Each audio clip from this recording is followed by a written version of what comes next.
Hunter association के बाहर बहुत भीड़ लगी हुई थी। काफी मीडिया वाले आए थे क्योंकि एक फेमस एक्टर ली मनसंग की पावर भी रीअवेक हुए थे। तभी वहां पर मिस्टर बेक हो और चॉय जिंगोनी आ जाते हैं। प्रेस वालों को लगता है कि वो दोनों भी मिस्टर मिनसंग के लिए आए हैं, लेकिन वो दोनों उसके लिए नहीं आए थे। यहाँ तक कि बेक मिनसंग के बारे में जानता तक नहीं था।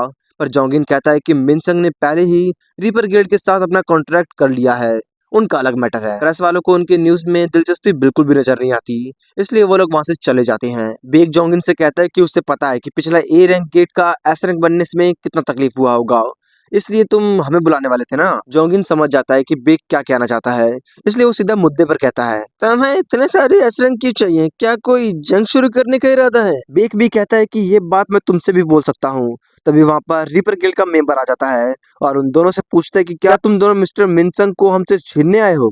दोनों थोड़ा गुस्से में कहते हैं, कहा ना, हमें ना किसी मिनसंग से मतलब है और ना ही किसी मिनकम से। इतने में वहां पर जिनवू भी आ जाता है अपना रीअसेसमेंट के लिए, और वो भी वहां का नजारा देख हैरान हो जाता है। अबे चल क्या रहा है? ली मिनसंग का लाइव टेलीकास्ट बहुत से लोग देख रहे थे। कैमरा के आगे मिनसंग कह रहा था कि वो हंटर के रूप में अवेकन हो चुका है। उसकी ताकत ने उसे एक मकसद सौंपा है। वो रिपर गिल्ड के गिल्ड मास्टर मिस्टर लिम ट्यूग्यू के लिए लड़ेगा। प्रेस वाले उससे बहुत से सवाल पूछने लग जाते हैं कि क्या वो एक्टिंग छोड़ रहा है, उसे पहले रीअसेसमेंट करा लेना चाहिए। मगर मिनसंग के मन में तो कुछ अलग ही ख्याली पकाव पक रहे थे। उसका रिपर गिल्ड के साथ कॉन्ट्रैक्ट सिर्फ 2 साल के लिए है। वो हंटिंग में बिजी रहेगा और लोग उसके सारे घोटाले को भूल जाएंगे। वो प्रेस कर ही रहा होता है कि उसका बॉडीगार्ड जिनवू को एसोसिएशन के अंदर जाने से रोक देता है। तुम्हें वो रिपोर्टिंग दिखाई नहीं दे रही? तुम रास्ते में हो, जाओ यहाँ से, यहाँ रास्ता बंद है, बाद में आना। तभी वहां पर हंटर एसोसिएशन के चेयरमैन हंटर गोगनी आ जाते हैं और उस बॉडीगार्ड से कहते हैं कि ये इसका फैसला करना उसका काम नहीं है, जिनवू उसका मेहमान है। और फिर जिनवू को लेकर अंदर चला जाता है। ये देखकर मिनसिंग को तो बिल्कुल भी अच्छा नहीं लगता। वो अंदर जाने की कोशिश करता है पर जिनचुल उसे रोक देता है और कहता है कि अंदर एक शख्स का प्री असेसमेंट चल रहा है, उसके चलने तक कोई अंदर नहीं जा सकता। मिनसिंग उसे धीरे से धमकी देते हुए कहता है कि वो जानता भी है कि आखिर वो है कौन, उसके एक इशारे पर उसकी। तभी जिनचुल कहता है, मैं तुम्हें नहीं जानता, लेकिन अगर तुम मुसीबत खड़ी करना चाहते हो तो ये एक अच्छा फैसला है। उसे देख मिनसंग की हालत बुरी तरह खराब हो जाती है। चेयरमैन जिनवू को लेकर एक हॉल में आ जाते हैं। चेकर रीअसेसमेंट करने से पहले जिनवू से उसका पावर टाइप पूछता है। जिनवू अपना एक नाइट समन करके उन्हें दिखाता है। चेकर को समझ आता है कि वो एक समनिंग पावर इस्तेमाल करता है, पर ऐसा नहीं था। चेयरमैन गो जिनवू से कहते हैं कि जिनचुल ने उन्हें उसके बारे में सारी डिटेल दे दी है, वो आज उनसे कुछ छुपाएगा नहीं, है ना? और जिनवू भी अब क्या कर सकता था? वो अब अपने सारे के सारे शैडो आर्मी को अराइज करता है। इसके अलावा वो और सो बुला सकता है। उसका पावर का ऑरा बहुत ही ज्यादा था, यहाँ तक कि रूम के बाहर बेक और जोंगिन को भी वो महसूस हो रहा था। वो ऑरा उनसे भी कई ज्यादा था। ये है हंटर संघ की पावर। थोड़ा और सब्र के बाद उसका रीअसेसमेंट कंप्लीट हो जाता है। चकर उसे उसका नया आईडी कार्ड दे देता है, जो था एस रैंक का। जिनवू खुश हो जाता है। अब वो बिना किसी शक के स्फीयर ऑफ अवेयरनेस को बेच सकता है ताकि उस पैसे से वो गियर्स खरीद सके जो उसे डीमन कैसल पार करने के लिए चाहिए। तभी चेयरमैन को कहते हैं कि अब वो ऑफिशियल एक एस रैंक हंटर बन चुका है। वो देखना चाहते हैं कि वो इस पावर से क्या करने वाला है। जिन वो आईडी कार्ड देखते हुए एसोसिएशन से बाहर जाने लगता है। उसके इंतजार में बेक और जोंगिन पहले से ही खड़े हुए थे। जोंगिन पहले तो जिनवू को एस रैंक मिलने की बधाई देता है और जिनवू से पूछते कि क्या वो उस दिन की मदद करने के लिए उसका शुक्रिया अदा कबूल करेगा। बेक भी कहता है कि उसे भी उससे कुछ बात करनी है अगर उसके पास थोड़ा सा वक्त हो तो। पर जिनवू सीधे जाते हुए कहता है कि माफ करना, मुझे कुछ काम है। वो दोनों उसे रोकने की भी कोशिश करते हैं पर जिनवू नहीं रुकता। जिनवू जैसे ही एसोसिएशन का गेट खोलता है उसे बहुत सारे मीडिया वाले घेर लेते हैं। उन्हें भी पता लग चुका था कि 2 साल बाद एक एस रैंक हंटर्स नजर आया है। वो न्यूज लाइव चल रही थी, इसलिए उसे हर कोई देख रहा था। जिन्हा, उसकी दोस्त, माइनिंग टीम वाले, जिन्हू के पुराने स्ट्राइक मेंबर्स और हंटर चा भी, सभी लोग जिन्हू को देखकर हैरान थे और मीडिया को देखकर जिन्हू भी। दूसरी तरफ जिन्हो अपने डैड के पास आया हुआ था। उसके डैड खुश नहीं थे क्योंकि वो जिन्हो को अपने गिल्ड में शामिल नहीं कर पाया। पर जिन्हो भी क्या कर सकता था? जिन्हो को लड़ना था ताकतवर बनने के लिए, और अगर वो किसी भी ऑर्गेनाइजेशन को ज्वाइन करता तो वो उसके आड़े आएंगे। इसलिए वो ज्वाइन नहीं कर सकता। और साथ में जिन्हों ने जिन्हों को भी उसका साथ देने के लिए पूछा था। उसके डैड उस पर गुस्सा करने लग जाते हैं कि ये बहुत मतलबी फैसला है। उसके आने के बाद से जिन्हों ने एक भी काम पूरा नहीं किया और अब वो किसी और के साथ काम करना चाहता है। जिन्हों नर्वस था पर वो जिन्हों के साथ बिताए पल को याद करता है और फिर कॉन्फिडेंटली कहता है कि वो जिन्हों के साथ फिर भी काम करेगा। उधर जिन्हों को प्रेस ने घेरा हुआ था। बेक जिन्हों को साथ चलने को कहता है। वो उसे घर छोड़ देगा पर जिन्हों कहता है कि कोई बात नहीं और फिर अपने फिजिकल स्पीड की मदद से वहां से चला जाता है। ऐसा लगता है कि वो टेलीपोर्ट हो गया। जोंगिन हैरान था उसकी फिजिकल स्ट्रेंथ को देखकर, लेकिन उससे भी ज्यादा बेक हैरान था। उसने तो उसे देख भी नहीं पाया। जिन्हों वहां से हंटर ऑक्शन पहुंच जाता है एक गियर लेने के लिए। जिन्हों को फायर प्रूफ आर्टिफैक्ट्स की तलाश थी। वो जिन्हों को एक कपड़ा दिखाता है जो कपड़े के साथ पहना जा सकता है और एक रिंग भी। जिन्हों को वो काफी पसंद आता है लेकिन वो काफी महंगा था, इसलिए जिन्हों उनसे डिस्काउंट मांगता है पर वहां की चीजों की कीमत फिक्स थी। वो पर्सन जिन्हों से कहता है कि अगर वो इस ग्लास को तोड़ दे तो वो इसे फ्री में ले जा सकता है। वो जो ग्लास यूज करते हैं उनमें मैजिक भरा होता है। ए रैंक से नीचे के हंटर्स इसे हिला भी नहीं सकते। जिन्हों सीरियस हो जाता है और उस ग्लास को तोड़ने के लिए अपनी मैजिक का ऑरा इकट्ठा करने लग जाता है, पर वो उसे तोड़ता उससे पहले वो पर्सन जिन्हों को रोक देता है, ये कहते हुए कि वो तो मजाक कर रहा था। जिन्हों रुक जाता है और कहता है कि उसे कुछ और भी चीज चाहिए था, खंजर जैसा। ये सुनते ही दूसरा पर्सन आ जाता है। वो हथियारों का इंचार्ज था और उसे लेकर चला जाता है। तभी पहला वाला पर्सन की नजर उस ग्लास पर जाती है जो टूटा हुआ था, लेकिन उसने तो उसे छुआ तक ही नहीं।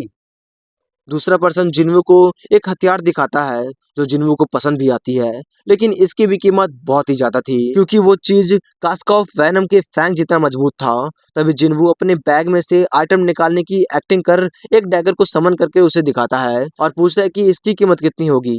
उस पर्सन को वो डैगर काफी पसंद आती है और उसे लगता है कि उसकी कीमत 100 मिलियन से बिल्कुल भी नीचे नहीं होगी। जिन्हों हैरान हो जाता है, 100 मिलियन! जिन्हों सोचने लग जाता है अगर स्टोर्स के आइटम इन दामों पर बिक जाए तो उसे स्फीयर ऑफ अवेयरनेस बेचने की जरूरत ही नहीं पड़ेगी। दूसरी तरफ हंटर बेक सोच में डूबा हुआ था। उसे पता था कि जिन्हों ताकतवर है, लेकिन जो उसने देखा वो महज ताकतवर होने से कहीं ज्यादा था। उसकी अवेकिंग को काफी वक्त हो गया है, लेकिन वो उसके बाद भी इतना ताकतवर हो गया। क्या ऐसा मुमकिन भी है? क्या हो अगर वो एक रीअवेकेंड हंटर नहीं बल्कि एक ऐसा हंटर हो जो समय के साथ और ताकतवर बन सकता है। जिन्हा अपने घर के बाहर छिप के देख रही होती है, वहां कोई नहीं था। अब जाकर उसके जान में जान आई।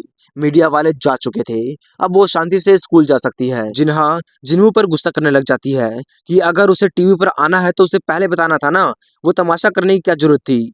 जिन्हों माफी मांगता है और फिर कहता है कि वो कल से एक हफ्ते के लिए घर से बाहर जाने वाला है। जिन्हा पूछती है फिर से, अब क्या हो गया? तभी उसका डोरबेल बजता है। वो जिन्हो था। उसे जिन्हा नहीं जानती थी, इसलिए जिन्हो कहता है कि वो जिन्हो है, उसके भाई का भरोसेमंद असिस्टेंट। तभी जिन्हो जिन्हा को बताता है कि वो लोग कल से बहुत बिजी रहेंगे, उन्हें किसी काम से जाना है। पर जिन्हो को तो किसी काम के बारे में पता ही नहीं था, लेकिन जिन्हो का कंधा दबाते हुए हाँ बोलने का इशारा करने लग जाता है। जिन्हो को अब जाकर समझ आता है और कहता है कि हाँ बिल्कुल, कल की जॉब बहुत जरूरी है। रात में सभी के सोने के बाद जिन्हों अपनी बहन के कमरे के पास आता है और फिर उसके जाने के बाद जिन्हा की सुरक्षा के लिए कारगलगन के तीनों जनरल्स को बुलाता है और फिर उनमें से एक को इंचार्ज बनाता है जिन्हा की सुरक्षा का। वो नाइट जिन्हा के शैडो में छुप जाता है, लेकिन इतना काफी नहीं था। जिन्हों छत पर आकर अपने बहुत सारे नाइट्स को समन कर देता है और सिटी में पेट्रोलिंग के लिए भेज देता है। सुबह होते ही जिन्हों के साथ ईएस बिल्डिंग के पास पहुंच जाते हैं। जिन्हों को शुक्रिया कर कर चला जाता है डीमन कैसल के अंदर। इस बार जिन्हों के पास एक रिंग जिसमें पानी का स्पेल लगा है और एक हवादार कपड़ा। गर्मी से बचने के लिए ये काफी थे। समय आ गया था डीमन कैसल को क्लियर करने का। तभी सिस्टम उसे एक क्वेस्ट देता है। उसे डीमन मोनार्क बैरन को हराना है और उसकी आत्मा जमा करना है और उसके लिए उसे रिवॉर्ड के तौर पर एक र्यूइन स्टोन शैडो एक्सचेंज के लिए मिलेगा। जिन्हों अब 75th फ्लोर पर टेलीपोर्ट हो जाता है जहां पर उसने पहले छोड़ा था। दूसरी तरफ जिन्हों के मॉम और डैड जिन्हों के बारे में बात कर रहे थे। उसकी मॉम उनसे पूछती है कि क्या उन्हें उसकी याद नहीं आ रही, लेकिन उसके डैड तो चिल थे क्योंकि एक शैतान बच्चा घर से चला गया बस। तभी उसके डैड को कुछ होने लग जाता है और वो बेहोश होकर जमीन पर गिर जाते हैं। जिन्हों के सामने बहुत बड़ा डीमन था, इसलिए वो टस्क को स्पेयर देते हुए समन करता है। जिन्वू को भी उसकी पावर देखना था। टस्क अपने सॉन्ग ऑफ फायर मैजिक से उस डीमन पर हमला कर देता है और वो स्फेयर उसके हमले को दुगना पावरफुल कर देता है। वो हमला इतना ज्यादा ताकतवर था कि उस डीमन के साथ लपेटे में आने वाली हर चीज तबाह हो जाती है। जिन्वू भी उसकी पावर देख हैरान हो जाता है। शैडो बनने के बाद भी इतना ताकतवर, उसे अब वो मूव सोच समझकर इस्तेमाल करना होगा। दूसरी तरफ जिन्हो के डैड हॉस्पिटल में भर्ती थे। उन्हें भी जिन्वू की मॉम वाली बीमारी हो गई थी, इटर्नल स्लीप का। कई बार अचानक बेहोश होने के बाद ये कभी ना ठीक होने वाली कोमा की ओर ले जाता है। उसके डैड पूछते हैं कि आखिर उन्हें ये बीमारी हुई कैसे। डॉक्टर कहते हैं कि ये बीमारी उन लोगों को होती है जिनमें मैजिक पावर सहन करने की शक्ति नहीं होती है। जिन्हो के डैड परेशान हो जाते हैं क्योंकि वो धीरे धीरे कमजोर होते जा रहे थे। सिटी के बाहर दो हंटर्स पेट्रोलिंग कर रहे होते हैं। तभी उनकी नजर रोड पर जाती है। वहां पर एक आंट डीमन था जो उन्हें ही घूर रहा था। उधर जिन्वू लेवल अप पे लेवल अप करते हुए नेक्स्ट फ्लोर पर चढ़ता जा रहा था। उसके लिए ये आसान था। जिन्वू ने शैडो सोल्जर्स की 6 स्क्वाड बनाई हुई थी। जब उसने उन्हें भेजा था तब उसने उन्हें 2 ऑर्डर दिया था। हर टीम का काम है दुश्मनों को देखते ही खत्म करना और एंट्री परमिट मिलते ही उसे बताना। वो लोग काफी तेजी से आगे बढ़ते जा रहे थे, लेकिन 18th फ्लोर में वो लोग 2 दिन से फंसे हुए हैं और उसकी स्पीड भी काफी धीमी हो गई है। तभी उसकी नजर उसकी एमपी पर जाती है जो तेजी से घटती जा रही थी। मतलब कोई शैडो सोल्जर्स की धज्जियां उड़ा रहा है। इसलिए अब वो खुद चेक करने के लिए चला जाता है। दुश्मनों ने बी टीम को तबाह कर दिया था, लेकिन उसे कुछ गड़बड़ नजर आती है क्योंकि बी टीम के करीब टस्क भी था। फिर भी उन्होंने उन पर हमला नहीं किया। मतलब वो ताकत देखकर दुश्मनों पर हमला करते हैं। मतलब उनमें सोचने समझने की शक्ति है। और अब वो समझ आता है कि उनका अगला निशाने पर कौन होगा। टैंक की टीम। और सही में उसका शक सही था। दुश्मनों ने टैंक पर हमला कर दिया था और कुछ ही देरी में वो तीनों डीमन मिलकर टैंक और उसकी पूरी टीम का सफाया कर देते हैं। उन्हें ऐसा करता देख जिन्वू देख रहा होता है स्टीलिथ पावर की यूज करते हुए। अब वो भी मैदान में उतरता है। एक डीमन जिन्वू पर हमला करना शुरू कर देता है लगातार, पर जिन्वू भी आराम से बच रहा था और फिर एक ही लात मारकर उसे ढेर कर देता है। ये देखकर बाकी दोनों डीमन उस पर हमला कर देते हैं, पर जिन्वू अपना डैगर निकाल कर उन दोनों को भी ढेर कर देता है। वो डीमन नाइट थे। जिन्वू कहता है, मैं कब से जानना चाहता था, क्या मॉन्स्टर को भी डर महसूस होता है। और जिन्वू को उस डीमन की हरकतें देख उसका जवाब भी मिल जाता है। लगता है मुझे मेरा जवाब मिल やっ गया। とその答えが